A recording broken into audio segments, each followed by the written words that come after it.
Bismillahirrahmanirrahim. Assalamualaikum warahmatullahi wabarakatuh. Oke, jadi ini kita hari ini akan mewawancara dengan bersama juru kunci dari makam Syekh Suluki. Oke, niki bersama dengan Bapak Won ya. Ya, jadi pertanyaan pertama niku, bisakah Anda menceritakan sedikit tentang tokoh Islam Nganjuk yang kita teliti, siapakah beliau, dengan apa latar belakang dari keluarganya? Bismillahirrahmanirrahim. Assalamualaikum warahmatullahi wabarakatuh. Waalaikumsalam warahmatullahi wabarakatuh. Bismillahirrahmanirrahim. Alhamdulillahirabbil alamin wassalatu wassalamu asyrofil anbiya'i wa mursalin wa ala alihi wa sahbihi ajmain. Rabbi sadri sirri amri wa qawli qatatan insani amma ba'du. Anak-anakku semua yang saya cintai, di sini perkenalkan dulu, nama saya Damir Antar Mupawiro.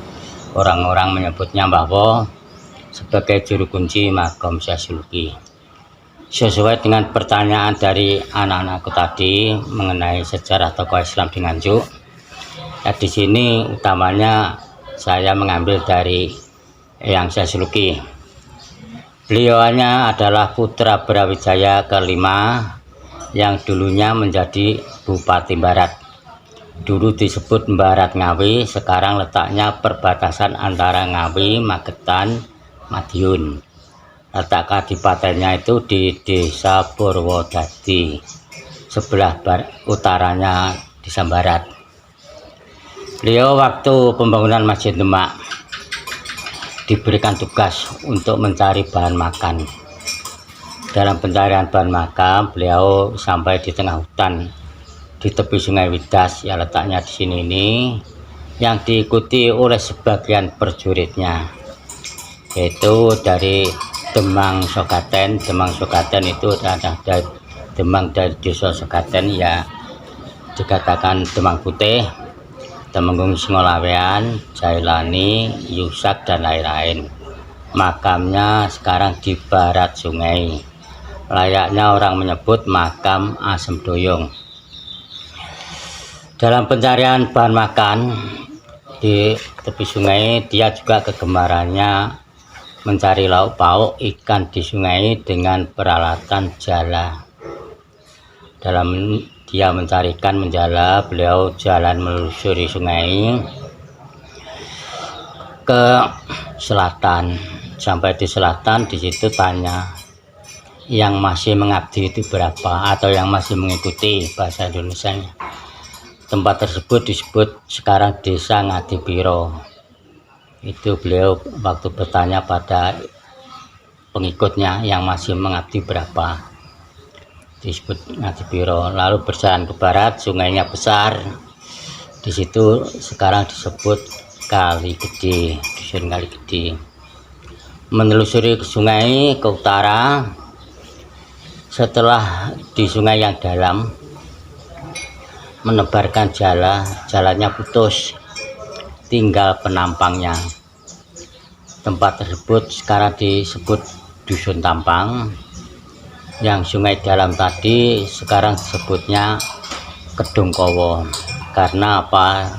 Jalannya putus, hatinya risau atau sungkowo. Lalu jalan lagi ke utara, waktunya sembahyang duhur. Dia menunaikan sembahyang duhur di atas batu. Sekarang batu tersebut disakarakan oleh masyarakat Jegong, dinamakan Punden Jolo Sutro, di depan SD Jegong. Lalu menyuruh pengikutnya untuk mencari jala yang putus tadi. Ditemukan di sungai yang belak-belok, ya sekarang disebut Dusun Nglegok. Selain dalam pencariannya kegemaran yang ikan, untuk lauk pauk, juga diajak cocok tanam padi di tepi sungai. Nah, tanam padi itu masih istilahnya padi menguning, belum begitu tua, sudah diambili. Dalam pengiriman bahan makan atau padi tersebut yang sering terulang-ulang kali atau bahasa Jawanya disebut tanpa wilangan. Lalu di sini itu disebut wilangan karena dalam pengiriman bekal padi tadi yang tanpa hitungan, tanpa wilangan. Lalu juga selain mencari bahan makan untuk pembangunan Masjid Demak, beliau juga mengajarkan laku suluk. Karena beliau masih menjabat bupati bernama Dewa Agung Pranotokusumo. Lalu mengajak laku suluk, mengajarkan laku suluk. Akhirnya beliau juga disebut yang saya suluki karena beliaunya adalah kegemaran atau mengajarkan suluk. Sampai sekarang lalu disebutlah saya suluki itu dari asal mula itu. Dalam pengiriman perbekalan dilewatkan Sungai Widas ini, nanti tempat beristirahat di Ageng Keniten. Ageng Keniten itu di tepi Sungai Widas ini, letaknya di Kecamatan Gondang. Kecamatan Gondang, jadi tepi sungai, jadi di situ di Ageng Keniten. Lalu terus lewat sungai sampai ke Ngampel. Setelah ke Ngampel, naik ke Demak, dilewatkan laut dengan peralatan rakit. Lalu setelah berulang-ulang kali mengirim bahan makan itu, sampai sebagian pengikutnya ada yang meninggal. Yang meninggal itu dimakamkan di barat sungai. Lalu beliau memberikan wasiat, bila mana sewaktu-waktu meninggal atau kapundhut dalam bahasa Jawanya, minta dimakamkan di timur Sungai Widas. Karena yang dahulu-dahulu yang sudah meninggal makamnya di barat Sungai Widas, akhirnya juga dimakamkan di barat Sungai Widas. Dengan kekuatan alam dan itu, lalu sungai ini belok sendiri memutari makam. Jadi bekas sungai itu ya sekarang yang untuk pendopo ini yang bekas sungai. Jadi tidak dengan rekayasa manusia, yang dengan sendirinya kekuatan alam makamnya bisa di timur sungai. Jadi ini bukan istilahnya, bukan penemuan, perawatan mulai adanya kerajaan.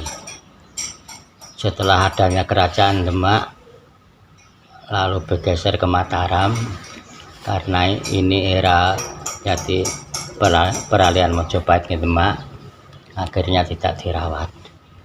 Dulu yang merawat itu adalah dari kepala-kepala desa Barat. Setelah era Mataram, adanya jalan kereta api dan jalan raya, situasi kondisi sini sudah tidak aman atau kurang aman.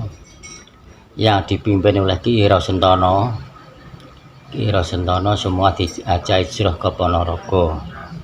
Ponorogo sekarang disebut daerah Setanan Ponorogo.